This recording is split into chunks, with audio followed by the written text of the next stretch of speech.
Hi guys, happy Sunday again. So it's a very beautiful view. So guess what? So C6 yan guys.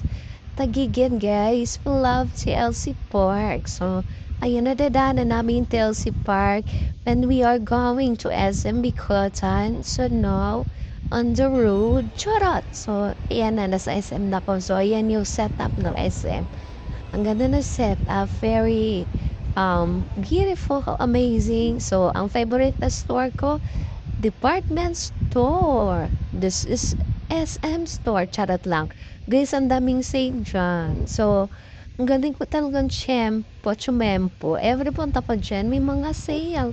Talagang parang pinapapagastos talaga. Charot lang. Yung mga chismosa dyan, marites, sabihin, gastos ko ng gastos. Who cares? Bakit parang yung ba? Charot lang.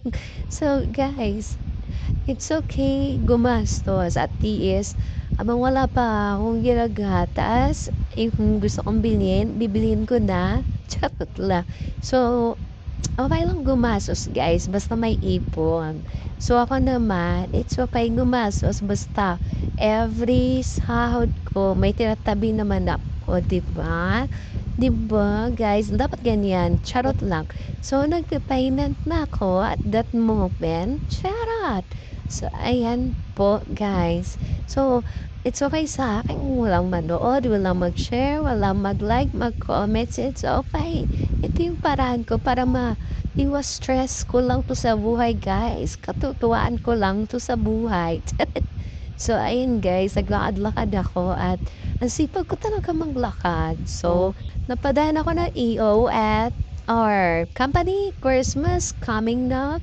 So, bumili ako ng contact lens. So, ayan, papunta ako ng Building B. So, pa Building B yan guys, mga hindi nakapunta dyan. Charot lang. So, linggo-linggo na ako dyan guys. So, bahala kayo mag-isip kung bakit linggo-linggo ako punta dyan. So, ayan na, pauwi na kami. Thank you for watching.